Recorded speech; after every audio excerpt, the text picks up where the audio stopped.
And good day, everyone. Richard Cowperthwait for Northwest Access TV. Thanks for joining us. We've got an hour coming up talking about the Franklin County Sheriff's Department. A lot of stuff going on. As always, happy to have on hand Sheriff John Grismore and Tina Ploof, the business manager for the department and also a former deputy sheriff. Poor Sheriff, there's so much stuff going on. I almost don't know where to start. We'll probably go back and forth, but still some pretty storm clouds hanging over you, but the department goes on. But I guess to start with, you're managing to stay afloat despite a lot of controversy that's still out there. Yeah, Department staying afloat, okay? Yeah. Well, good morning. Thanks for having us. I brought Tina. She helps me keep track of all of the stuff that's going on. So, but no, I think we're doing better than staying afloat. Yeah. You know, we've got some thoughts and about expanding the services that we're currently providing, and I know the topic of regional policing has been discussed in other forums, and that's something that we're strongly considering as well. And as we think about migrating from the services we provide for St. Albans Town right now and into expanding into some of the areas that we haven't had a relationship with previously. And, I know that a lot of these communities have reached out in the past and have asked for, what kind of services could we offer in the future. Like everybody else, we're going to be dependent on staffing, but that's something that we need to be looking at now if we're going to be, ramping up services. It does take quite a while to get new talent on board and get them how through are the you process. Doing for staffing? Again, of course, you're in your last 11. I should know we're taping this show on Thursday, August 3rd. Yep. You're in your last 11 months, basically, of St. Albans Town coverage. Have you lost some folks, or how are you doing staffing? No, staffing's great. Really? I think that's one of the things that we've been blessed with is maintaining the great folks that we have. And like with any organization, we've put a lot of effort into retaining the talent that we have. And there's lots of pieces to that, of course. But no, our staffing levels are great right now, and we have the natural things. We've had some folks that have had babies, so they've gone out on paternity leave and things like that. But in vacations, it's vacation season, so we are staffing the contracts appropriately, and we've expanded. One of the things that wasn't being done previously was that we were neglecting some of these other towns like Richford, Fairfax, and there's been some towns who have gone who would have loved contracts and you didn't have the staffing for. Correct. Yeah, we've been approached by a number of towns about what those services could potentially look like. But going back to my other point, one of the concerns that they had, or that I've heard, is that there's this rumor that we're not staffing contracts, and that's completely false. The reality of it is that we've re-established and reaffirmed our commitment to the towns that were previously neglected. A year ago, towns like Richford and Enosburg and Fairfax in particular weren't getting the coverage that were contracted. So we've reevaluated that, and we've recommitted and rededicated ourselves to those towns. And why was that not happening? That's was under the previous administration. Okay. There's lots of moving parts to that, of course, and I'm not trying to say anything disparagingly against that. There's lots of decisions that go into staffing, but all of that was really dedicated around St. Albans Town. So it was kind of the theory of putting all your eggs in one basket. So we've re-evaluated that, and like I said, we've rededicated ourselves to these towns. So we've, through many conversations, I've met with all the select boards, and through those conversations, we identified that we were going to alter some of the staffing allocations that we had previously committed to St. Albans Town, and we're reallocating those resources to the towns that we've had the longstanding partnerships with for years. And so it was very important to us, to the administration now to recommit ourselves. So we've done that, and further we've expanded. We just signed a contract with the town of Franklin, so we're growing. And again, despite what some of the media has reported that we are not honoring those contracts, that's completely false. We are, and are expanding. And matter of fact, our day one with Franklin was August 1st, so we've already done some hours up there. So, things are going well. We've engaged with some conversations with Sheldon to try to, reestablish that relationship. Those conversations are ongoing. What other towns have you got contracts with now? St. Albans Town, obviously, the biggie. Franklin. Who else? So Fairfax. Yeah, Richford and Enosburg. Yep. And those are based on a certain number of hours per week. Yeah. So that when we're up there fluctuates, and we try to manage our patrol coverage based on need, in times of the day that are most valuable and most important to the communities. And that's something that, we collaborate with them on a regular basis on the various different towns to find out, where their areas of interest or concerns are. And we apply the resources to the best of our ability. It's not always, not always easy because we do have scheduling challenges and staffing challenges, but. St. Albans Town, any changes in St. Albans Town? Of course, your biggest contract in terms of coverage. Yeah, so we've altered the hours that we provide coverage. Again, just around what really makes sense. So, as an example, if noon, this isn't reality, but let's just pretend that noon on Sunday isn't a high traffic time, so maybe we would back off coverage a little bit there because it's not a high need for us, or high need for the town. So we're trying to customize those services and you really be a lot more intelligent about how we leverage the limited resources that we have and everybody has to get kind of the best bang for the buck. So has that been okay with the town? You're obviously in communication with the town about this. Absolutely. I've had lots of conversations with them, of course. Yeah, we got out in front of it, and I think an appropriate amount of time frame so that folks could understand, the select board members and the town manager could understand the challenges and the changes, and we all agreed upon what made sense for the future and have now incorporated those changes. We've rewritten the contracts so that we can kind of encapsulate the changes and make sure that it's very palatable for the select board members and for the town managers and things like that. So far so good. One of the things that was important in the conversations that Tina had a lot about was how do we handle billing for them. So what had been done previously was that the sheriff's office, this goes back years and years and years, but would bill towns in advance and then guarantee services to be provided. Well, that creates a lot of challenges when you have staffing limitations and you might not be able to fill those on a day-to-day basis, or that schedule might change a little bit. So we decided that it would make a lot more sense. And in the desire to be much more transparent. I think that's one of the concerns I've heard too, is that we don't know what's going on at the sheriff's office. Well, our books are open, our doors are open. Anybody wants to come in and ask questions, we're happy to answer questions. We don't hide behind. There's no smoke and mirrors in our office, even though that's what's been portrayed by some.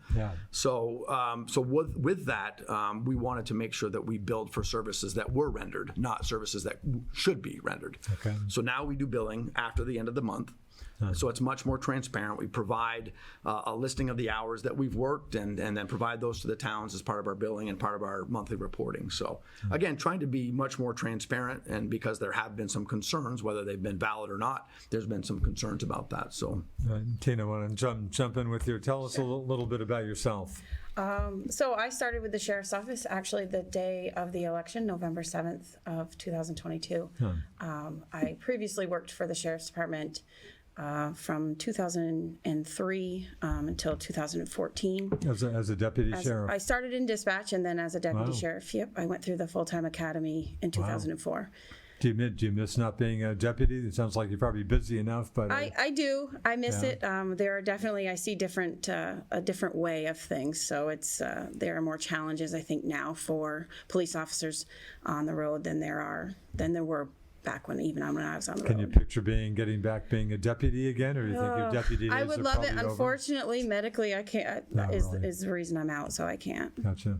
So business manager. So this is a full-time job with the department. That's correct. I'm actually a county employee as well.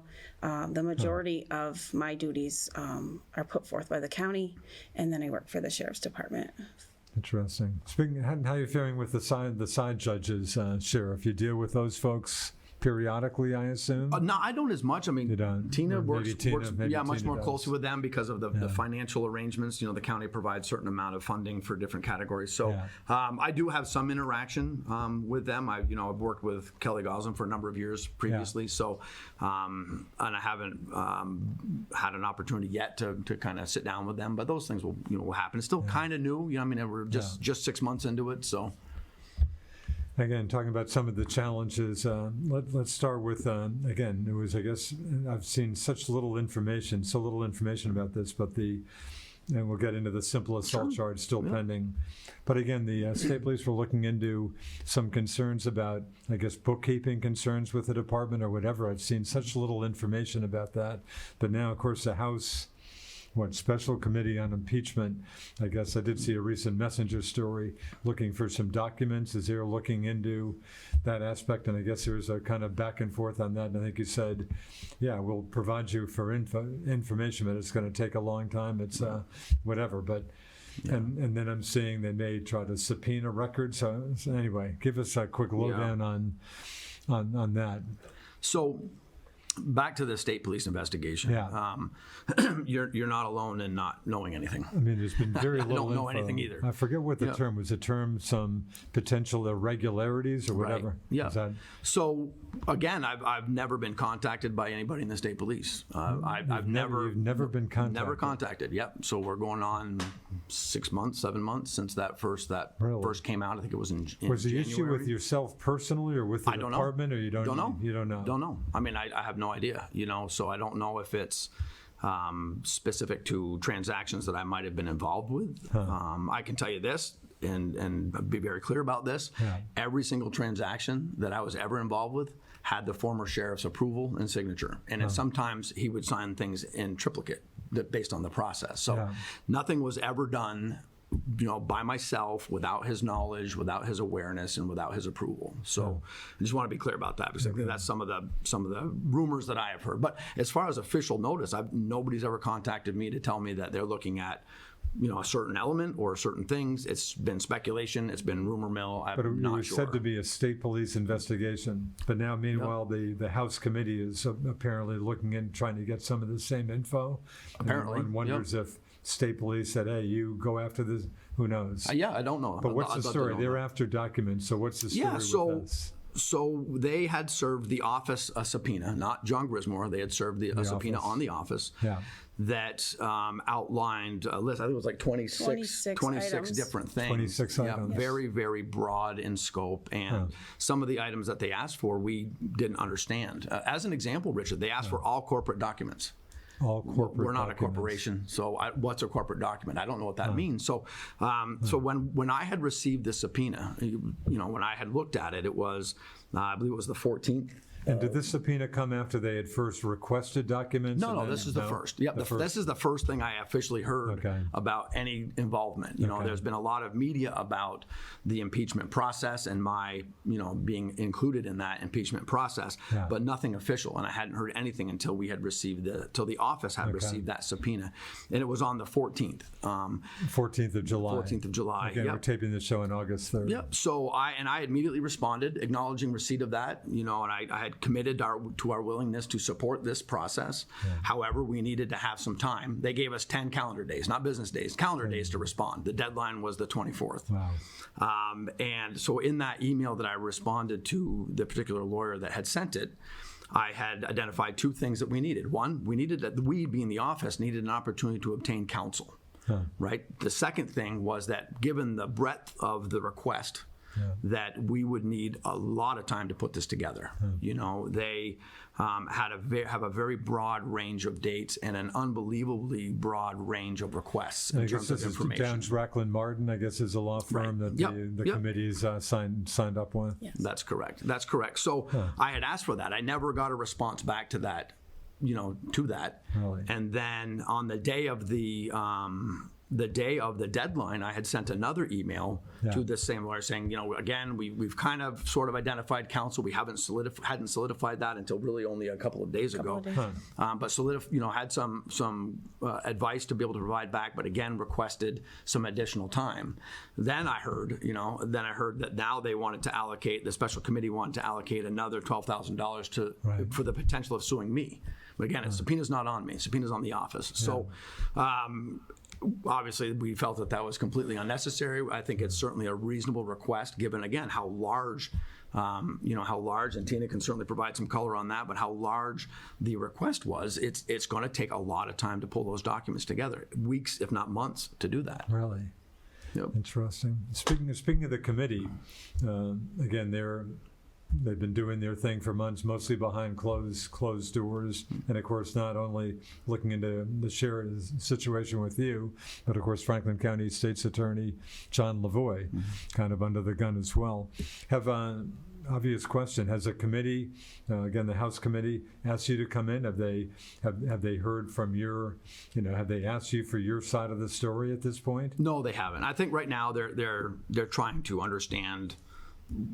They're using the subpoena as I interpret it. They're using that subpoena to try to find information. Yeah. And then there will be an opportunity for me to speak once they find something. Have they made it clear that they will sit down with you at some point? I haven't heard anything from them. I guess you would assume that would happen. I would assume. I would assume. But it hasn't come to that yet. No. Because supposedly they were going to finish their work this summer, or maybe the documents issue will push that back. So Tina, the documents, talk about that a little bit. Yeah. This would just take a lot of work and a lot of time. Yes. And you're not even clear exactly what they're after? Some of the requests are completely broad. And in all honesty, is me, after we received the subpoena, that went to Sheriff Grismore and said, as the person who's going to have to pull all of this together, I'm going to need more time than they've given us. 10 calendar days, so 10 days is including what they 2 gave, weekends. As a county employee, I'm not provided overtime, so this needs to be done in the scope of my normal day. And so knowing that was nearly impossible for me, I went to him and asked for more time. And so that's where that clearly all stemmed from. Like he stated, the first request on the list was all corporate documents. I'm not really sure what that means. And in speaking with our attorney, neither does he.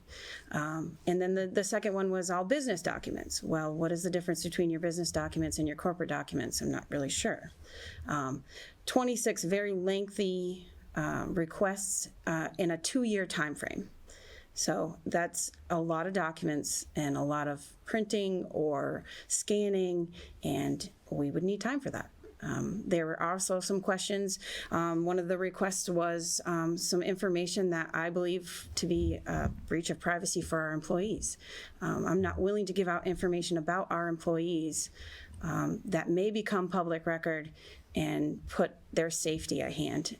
That's not optional for me as the person who steps in as HR most of the time. So that is also in question. Boy, it sounds like another just tough issue. Sounds like this is going to take a long time to resolve. You're saying it's going to take you a long time to put together. It is. And what's personally problematic for me, Richard, is, and I've offered this publicly before, is that if they had specific concerns or questions, come talk to me about them. Yeah. Let's come in. Let's not waste all this money. As a Vermonter and looking at the state right now with all the flooding that we've had, and we've got businesses that aren't able to resume. We've got a government that's having a hard time resuming normal operations because of this horrific flooding. We've got people that are without jobs and out of homes and all those kinds of things. And it seems like the path of least resistance and the most expeditious and most, or least expensive, would be to just come talk to me about it. And whoever that is, I don't know if it's a member of the special committee or the committee themselves or the law firm that's brought in, rather than make this enormous request, if they have some specific concerns, let's talk about them. I'm so ultra confident that everything we did was above board. And I say we, going back to when I first started there, was above board, that I'm not concerned with that. So why continue to, I think they're with this potential lawsuit, they're $87,000. Like, can't we spend that money more intelligently in our state right now? And again, come talk to me. I've offered that. I'll say that on your program too, Richard. Richard, just come up. Just talk. If they've got specific things that they want to go through, if there's something that was uncovered in an audit, or if there's rumor that they've heard and they want to have a conversation about it, our doors are open. And you'd be happy. You'd be happy to sit down. I would welcome that. I hate to think of this process being, because I'm confident in the result. I hate to think of this process being so labor intensive and so expensive to the Vermont taxpayer when it's so unnecessary. You do have legal counsel now? We do. The office does. Can you tell us who that is, or? We'll leave that. Yeah, we'll leave that out But for you do now. have- But you yeah, do- we have retained And, counsel. and who's paying for that? Is that kind of That's going to have to be the office. The office is going to have to absorb that cost, unfortunately. Yep. But you saw you figured you better have a legal counsel with us. Well, absolutely, Understandably. and really only for the reason of helping us shape the request. Yeah. That we do want to accommodate this request. We do view this as a very important process and an important step, and we want to accommodate this. We have to be reasonable about it too, though, right? We have to think about the resources that are already being placed on Tina as the primary holder of those documents, and her workload. I mean, she already has a full-time job, and how do we accommodate that in a timeline that's reasonable? 10 days is not a reasonable request, and 10 calendar days, right, is not a reasonable amount of time frame to pull this information together. So that's what we want. That's what we want counsel for, is just to help us shape that, and to be the voice and to help guide. We've never gone through this process, to help guide what's appropriate and what's inappropriate, and coming up to what's a reasonable solution to this. Right. Under former Sheriff Roger Lansman, you were captain, of course, then, but you were the key business person also. I mean, did you basically have Tina's Correct. job under Sheriff? I did. In addition to being a captain with Correct. the department. Yeah. I wore a few hats. Well, kind of like Tina does. Interesting. Yeah. But absolutely right. So we did that, and it was the bulk of my career there was handling. No the question, financial. nobody was questioning anything that was happening under the former administration. It's just come up now kind of after. As I understand it, again, I've not ever been provided with what the concerns are. So you've gotten just I've zero no info from idea. state Zero. police. Nothing.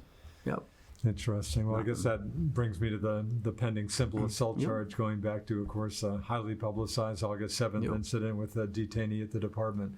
So again, simple assault charge, which of course you've denied, that's still pending. Yep. I think the last story I saw on that was your lawyer, I guess, had filed a motion to dismiss the charge. Correct. Did the judge deny that, or did No, we just continue yeah, the- part of no, so it was not. or just give us the denied. status of the Sure. misdemeanor simple assault charge? Right. So we have been waiting on an opportunity to process this request for basically a dismissal, this motion for dismissal. So it just takes it's very time consuming. There's a lot of moving parts to this, of course, and so we had a hearing, and the expectation was that I would have an opportunity to be face to face with my accuser, right? So that individual was not available and not able to be there. That's right. In person. So we argued for that opportunity to be there because there's a process, and this is a legal process that's a little above my pay grade, but so the idea being is that we want to have an opportunity to ask some questions and in fact, I guess it would have been a VT Digger story, but I did read one story about that. I think I read that the detainee, the person in question,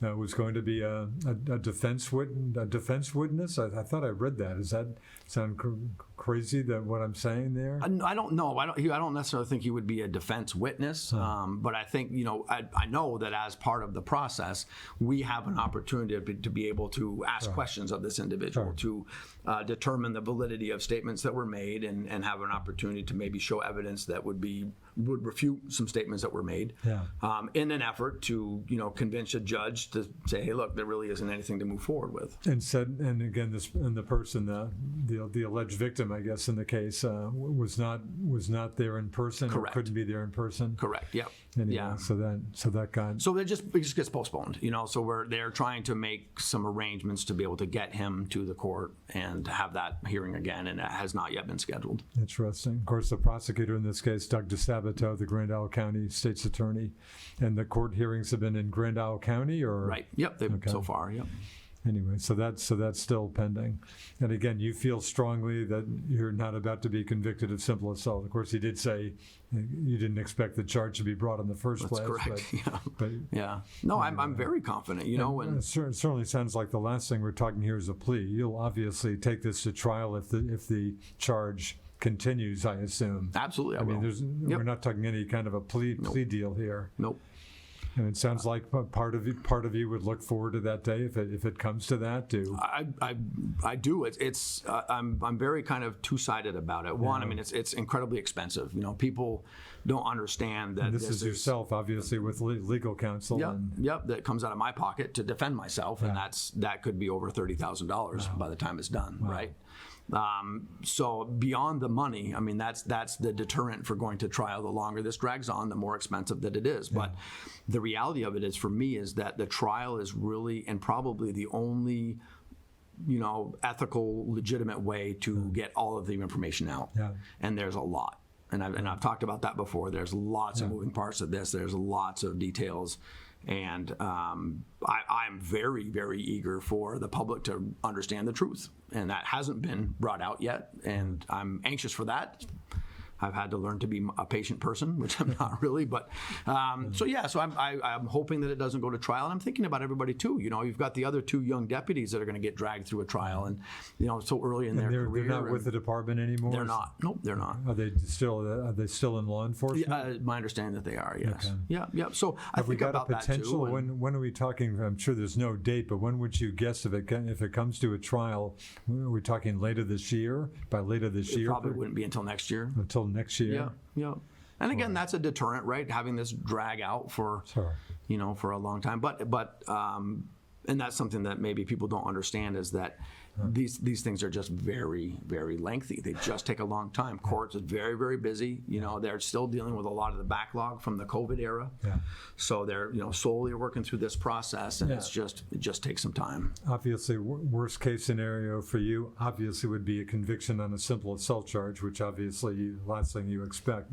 If that were to happen, that doesn't derail you as being a sheriff. Would that have any particular impact on you being the Franklin County Sheriff? It by law, it does not. Right. I assume, I'm sure you could probably tell me the sentence for simple assault. I guess there's some potential jail time. That seems inconceivable to me anyway. Right. That there would be a fine or whatever. But that wouldn't, that's not going to prevent you from being sheriff, even if you had the misdemeanor conviction? Correct. It's by statute. It basically, if I were to go to jail. What about a felony conviction? Would that be a different situation? Well, there's a lot of moving parts, so it's not just black and white. But as far as like my case specifically, the only thing that would interrupt my ability to be the sheriff is if I was incarcerated. Right. And then I lose the ability to be to have power and control while I'm incarcerated. And then once I got out, I can kind of resume that. That seems inconceivable to me, having dealt with a few court cases yourself. Also, is that or just who knows? I mean, would that seem extremely unlikely that with a conviction you'd get some jail time? I would hope that would be the case. It's a simple assault, and we've, and Tina will know this from her law enforcement experience, that a simple assault charge never warrants jail time. But again, it's me, right? So I think it's probably very easy to articulate that. How I've been treated is not how the normal, how just like the everyday person would get treated. So that's. Who knows? Who knows? I don't have an answer. I wish I did, but I don't. Who knows? That makes me think, again, I'm going back to a story I read a while ago, but again, with just all the controversy and dark clouds here.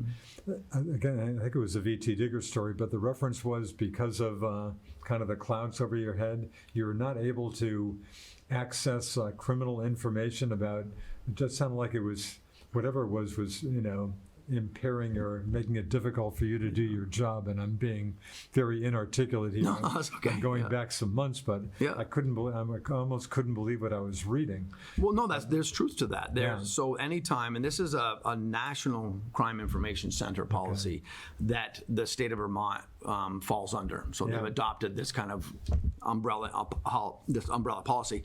And what that states is that anybody that has been charged, any police officer or anybody that has access to these systems that has been charged with a crime, just charged, not convicted, just charged. Yep, that those privileges get suspended. So that's just kind of the natural course of business. The grand scheme of things, it really doesn't have a big impact on my day to day. And other folks in the department still have this access? They do. They still have the access. Yep.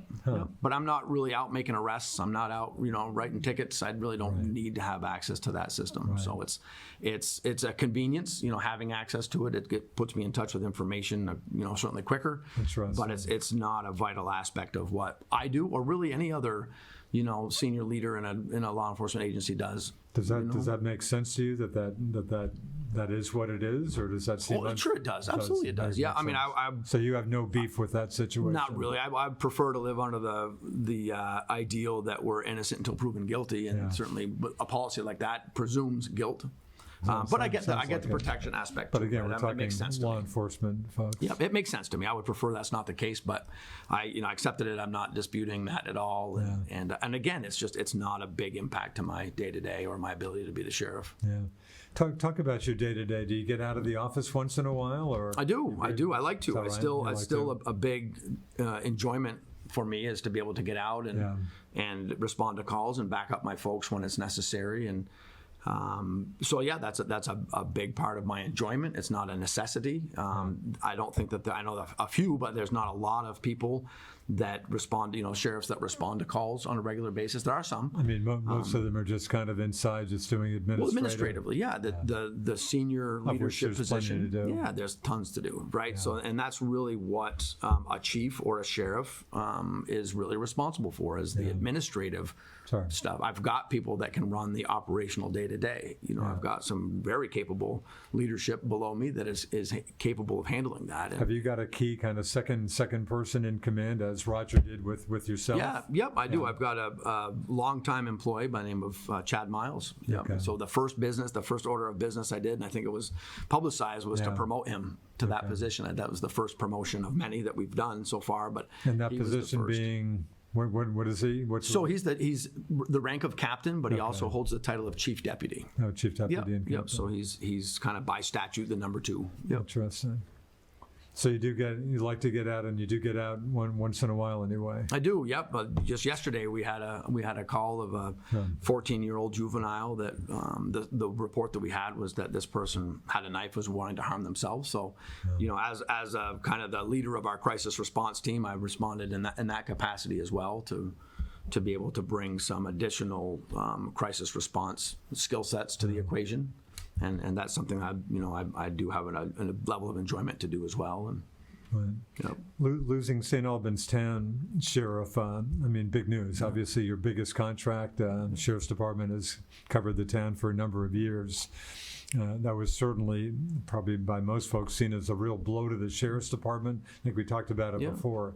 Can you look at that two ways? Well, of course you can. Yeah. Of course you can. It's not a loss. We didn't lose anything, right? I mean, they made a very strategic business decision that has a lot of moving parts to it. As the town had made when they hooked into the Sheriff's Department again a few years ago. I mean, it seemed to be pretty much a money decision. Correct. And if they had come out and said it was either a lack of confidence in me or if it was a performance issue, I certainly didn't hear quite the opposite, right? They were very open about that not being the case, and that they had engaged or at least initiated conversations about this partnership between the city and the town in July, a couple of months before the thing with me. So I don't view that as a loss at all. It's just simply a reallocation of the resources, and it's really a great opportunity for us to expand into other parts of the county. Some other towns. Yep, exactly. So it sounds like not a case where you're going to have to lay off some deputies. Absolutely not. You should be able to pick up that business even after the town's gone. That's correct.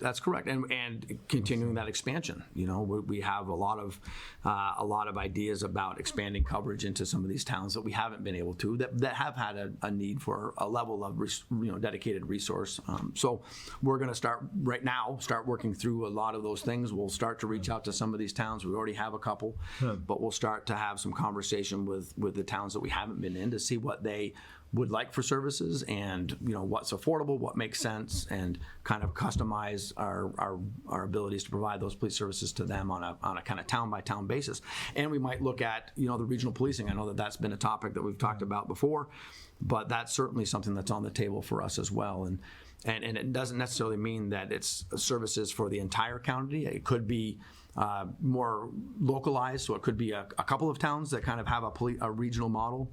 And then really what that means is a regional model is just a shared resource. So rather than having a dedicated force for one specific area, so for example, right now us having a deputy in Richford, Well, Berkshire might want some help. Montgomery might want some help. So rather than putting 4 people in those towns, including Enosburg would be the 4th, then we might put 3 to cover those 3. So it's more of a shared cost, and they have, the ability to kind of float around those areas and provide response services that are, necessary and required by those individual towns. And that's certainly come up in the past. I think I can think of, didn't Franklin and Highgate have kind of a joint contract with the Sheriff's Department? Yeah, we've had Highgate and Sheldon have been a partnership. Historically, there's been a partnership between Fairfax and Georgia, where there were some shared hours.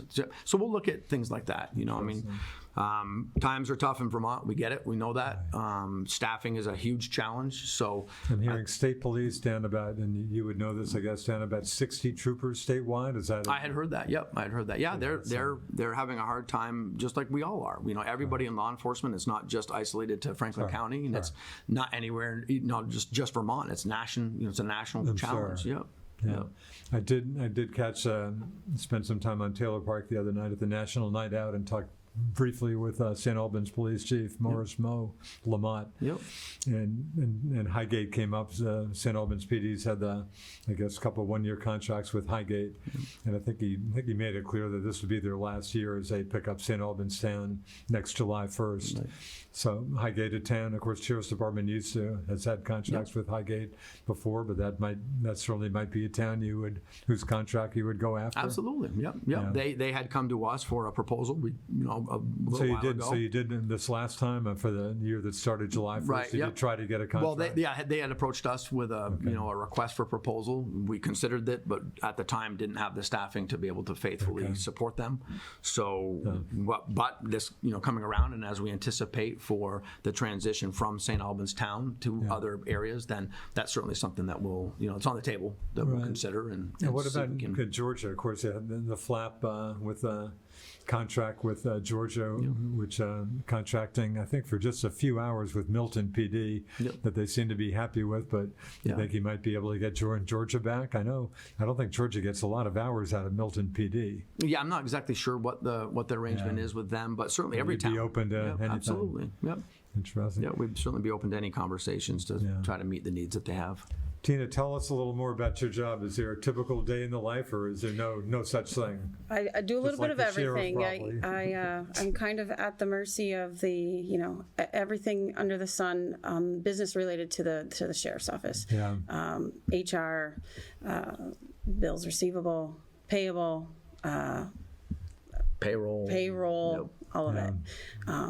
And I just want to interject a little bit when we talk about the impact of what is happening with Sheriff Grismore on his end. On behalf of the office and police officers, I think the impact is huge. With going forth with these investigations and trials, we're setting a huge precedent in this state that officers can't use their own reasonableness to figure out what they need to do to defend themselves. And when we move forward with things like this, police officers then feel like they can't protect themselves. This job is challenging enough, and when you don't feel like the justice system has your back, the one thing that you're upholding yourself, that tends to really create a barrier within that job. And in the grander scheme of things, who does it hurt? It hurts our communities that we're protecting. So I know a lot of people don't think of it like that. We've isolated this down to Sheriff Grismore. He's done this, he's in the limelight, he's always in the news for whatever reason. We've blurred the lines between that and our office. And I just want people to know there's an impact in law enforcement in general when things like this come down the line. So to really think about that and the people that are out there protecting the communities. We're a family.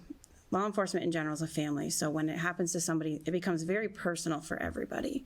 And the office backs Sheriff Grismore, and we are there. And we just want to make sure that he knows and the communities know that we're doing the best we can, and hope that the justice system does not set these precedents so that we can't do our jobs effectively. Yep, hear you. How are you doing with other law enforcement agencies? Is there the cooperation you think you should have, Sheriff? Do you deal with VSP, City PD, Swanton PD? Do you deal with other agencies, or really not much? No, absolutely. And add to that the Border Patrol and Border Patrol and ATF and Homeland Security Investigation. Right, there's a number of them that we collaborate with and have great relationships with all of them. And if one thing has solidified our bonds for interagency, one agency to the next, it's been this lack of resource. We are more dependent on each other than we've ever been. Yeah.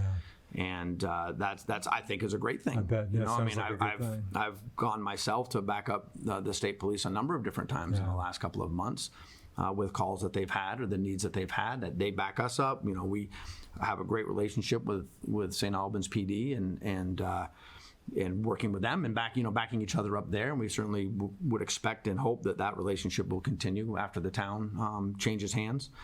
Border Patrol is another great resource for us. They're continually providing some additional resources for us when we need them up east in the Richford, Enosburg, Berkshire, Montgomery areas, So, and SWAT and PD, they've got a great team, a great group of folks. We partner with them a lot. I was kind of interestingly enough, I happened to be in the area and I backed up their chief on a call and then maybe a couple of weeks later, he happened to be in our area and backed us up on a call. So, those kind of relationships are so important and so vital to the success of the county. Yeah. Yep. So we have a great relationship with them. It's there's so few police officers these days that we have to be very collaborative. Yeah. Now the staffing issue, and again, it goes way beyond law enforcement, but no, it just sounds like a huge issue out there.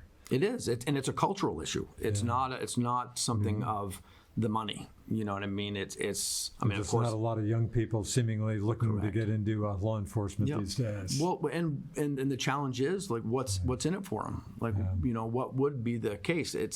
And I think a lot of stuff and kind of what Tina was talking about before. It's like forget about me as an individual. Think about the bigger process. Yeah. Is that when people see what happened with me, whether you agree with it or don't agree with it or whatever, but no other profession is immediately vilified. Yeah. Like law enforcement, there's all kinds of people that have challenges in their professions and their things that are done right, not done right, malpractice, whatever. But they're not over highlighted and they're not overemphasized and not put on show for the world to debate and critique. And think about the people that die, because of medical malpractice. Yeah. Right. Well, if we were to put every doctor, right, or every nurse or whatever under the microscope and sit on their shoulder while they're performing surgeries and things like that, how many people would want to be doctors, right? We're so like anxious and excited to watch a police officer stumble. And that's probably one of the biggest drivers, So once and I'm asked this all the time by the select boards, how do we address this problem? How do we fix it? It's a cultural problem. Throwing more money, hiring, adding money to the equation might get you a couple of folks, but it's not gonna change the environment that we're in. Once we can get back to this culture where there's this unilateral respect and appreciation for law enforcement. Yeah. Like there was with military. We saw a tremendous shift when you think about how returning soldiers were treated after the Vietnam War and then how they were treated after Desert Storm. Yeah. A monumental difference, right? And because of that, people were compelled to be in law enforcement, into the military. And military had some of the greatest numbers of new recruits that they've ever had. And after 9/11, right, those kinds of things really created this positive culture for military, whereas a few decades previously that didn't exist. We're kind of in that, not to equate it, but we're kind of in that Vietnam era right now with law enforcement, and it's going to take some time to shift that, and that really is the responsibility of the people. It's not the responsibility of the police officers or even the administrators.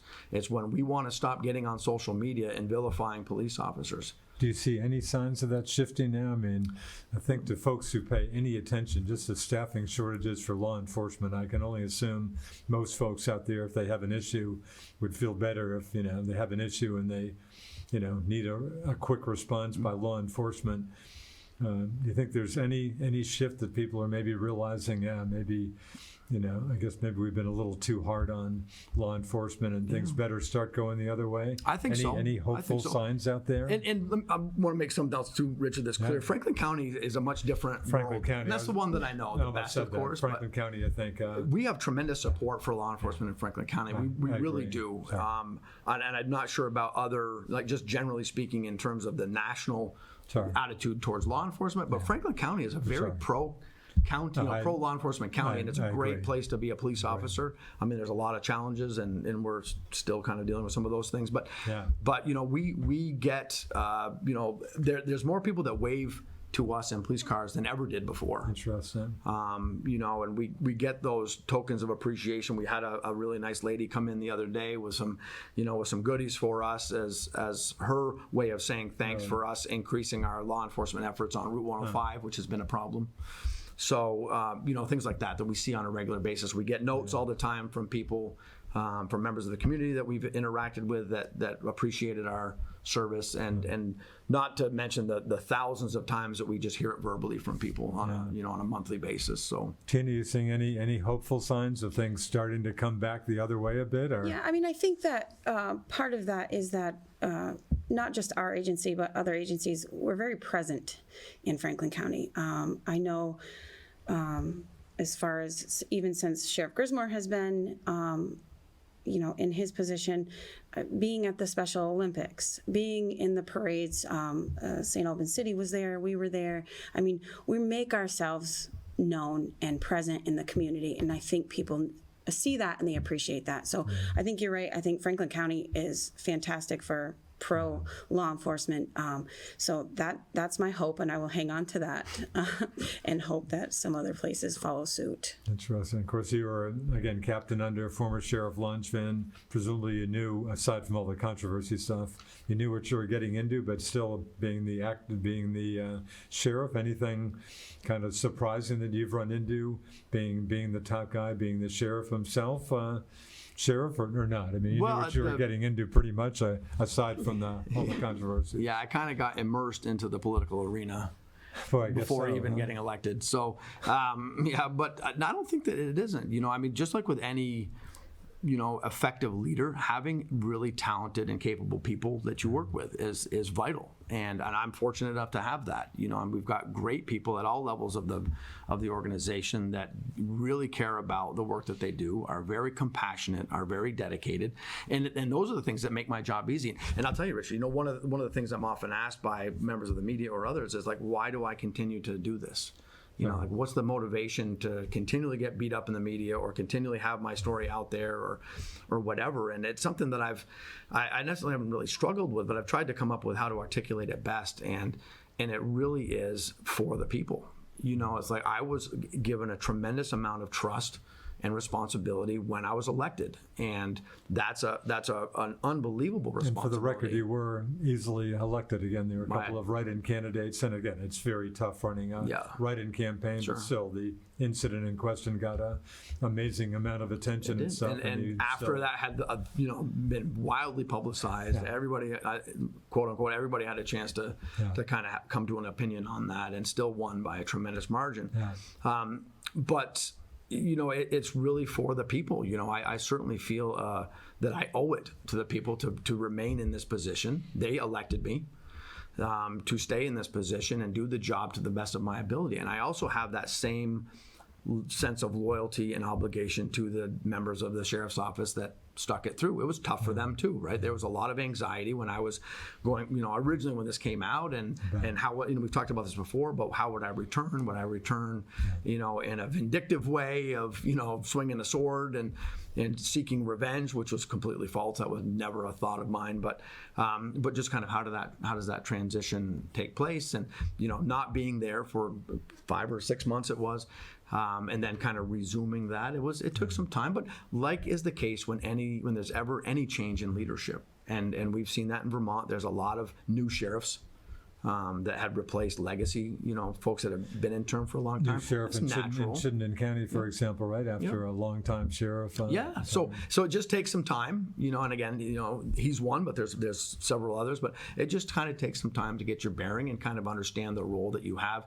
And for me, it was, you know, going from a space where I really controlled all of the day-to-day stuff to a space where I'm taking a more of a step back and focusing more on delegating and empowering and thinking about the visionary future of the office and so things like that. But it was pretty seamless. I mean, in the grand scheme of things for me, because I had, you know, been so heavily involved in the operations before. Yeah. Types of crime, you hear so much about drug abuse and just so many crimes related to people getting money to buy drugs. But does that change in your years with the department under the former sheriff and now as sheriff? Are things changing much in terms of types of crime, or not as? No, it's the folks that we deal with are always the same. Yeah. They're always the same challenges that we have and the same problems that people have. That's not different. And certainly over the last decade, drugs have been a challenge in this community, as they are in every community. We're doing our best with the limited resources that we have to address the kind of the bigger fish. But no, it's really the same. There's really not a big difference. What has changed is the people around us, like Tina was talking about earlier, the people around us, the legislators around us, the people around us that, you want and need their support, and you don't feel like you're getting it as much anymore. Yeah. Then that's the problem. And people ask that, is Vermont a safe place to be a police officer? It absolutely is. It's a great place to be a police officer. And the challenge isn't with the people that we deal with. It's not with the levels of crimes or the quote unquote bad guys and girls. Yeah. It's the other stuff. It's the people that we rely on for their support, like the broader criminal justice system that Tina was talking about. That has shifted. That's changed. And we've seen that pretty dramatically in the state. There's been a number of cases, including mine, where we've seen police officers charged and and the process that looks like, rather than not being the case. And I'm not arguing that any other police officers should have been charged or should not have been charged. I don't know enough about any of those cases. Yeah. All I can talk about is this feeling that, like Tina said, that we don't have our backs covered anymore. Yeah. Yep. Of course, the Burlington police situation getting a ton of attention for folks around here. Yep. In fact, I guess it was just the other day, again, taping the show on August 3rd, that John Murad was finally sworn in as a permanent chief. Yep. But geez, just the situation there with the city council downsizing the department. Yeah. But and I'm sure I'd love to ask him, like, why would he stick it out? Do you know Chief Murad? Just from trainings, yeah. I don't know him personally, but I've heard nothing but great things. Sounds like a pretty solid guy to me. Yeah, it sounds like he sure is, and maybe he's got the same feelings that I do. Like, why would you stick it out after the council keeps a bunch of people shutting you down? Yeah, sure. It must have the same. I've asked you that yourself. Were there some days you really thought about this just isn't worth hanging in with all this? Or absolutely, it must have been. Yeah, I think we all have those bad days. Yeah. We all have those bad days, but fortunately enough, I'm reaffirmed and sustained by the support from the community and the support from the team that I have, and just the great relationships that we all have within the office. It's a fun place to be. It's a fun place to work, and again, having great people is key. It's paramount to that. Do you think public, I guess a little hard to gauge, but public reaction, obviously you ended up getting easily elected, albeit over a couple of write-in candidates jumping in. But people, again, the highly publicized event that probably everybody saw, do you think reaction of the public is about the same as it was? People have strong feelings on either side?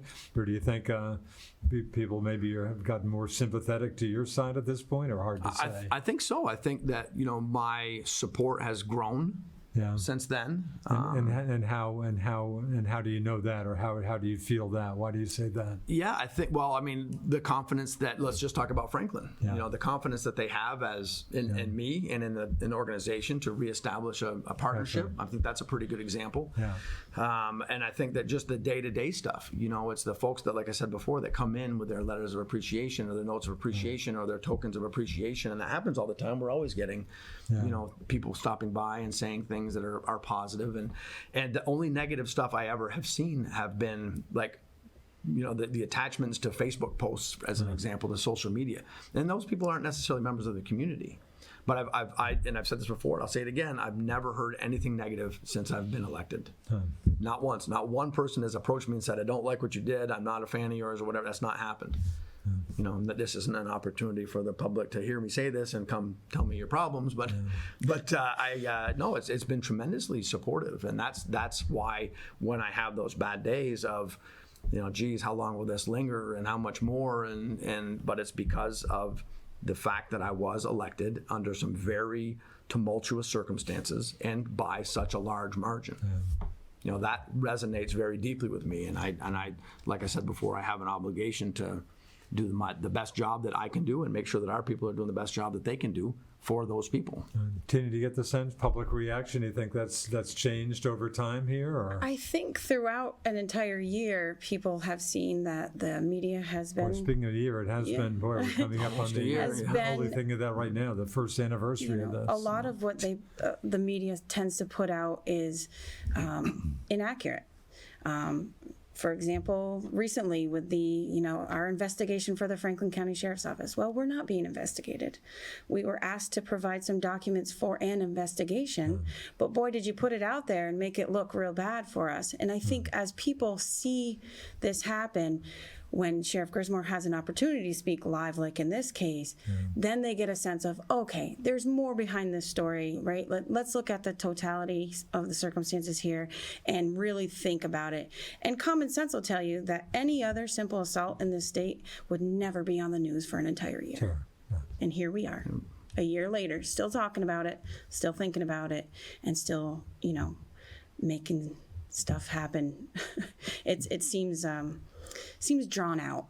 And so when we are in the public, when we're out there, all you get is, hey, we're behind you. I've heard it. I've heard people say, we're behind you. We appreciate what you've done. You've got our support. People come in the office when he's not there and say it. So I feel like the public's kind of seeing the bigger picture now. And I wouldn't say sympathetic, because I don't think there needs to be sympathy in this matter, but maybe some common sense and reasonableness. Down to a little under 5 minutes, and anything you want to jump into that we haven't talked about? Yeah, just some of the things that we've done. I think it's important for folks to know a lot of the great things that we've done. So we've made a number of promotions, and I think that's one of the things I enjoy the most about the role that I'm in, is to be able to recognize folks for superior work, and sometimes they're tenure based, and they'll either or, they're both great. So we've recognized a number of people. There's 1, 2, 3, 4, 5 or 6 folks that we've promoted since I've been there. We've significantly increased pay. In some cases, $6 an hour, to try to be more competitive, but mostly to recognize the great work that folks are doing and the sacrifices that they're making to, sustain our operations through some challenging times.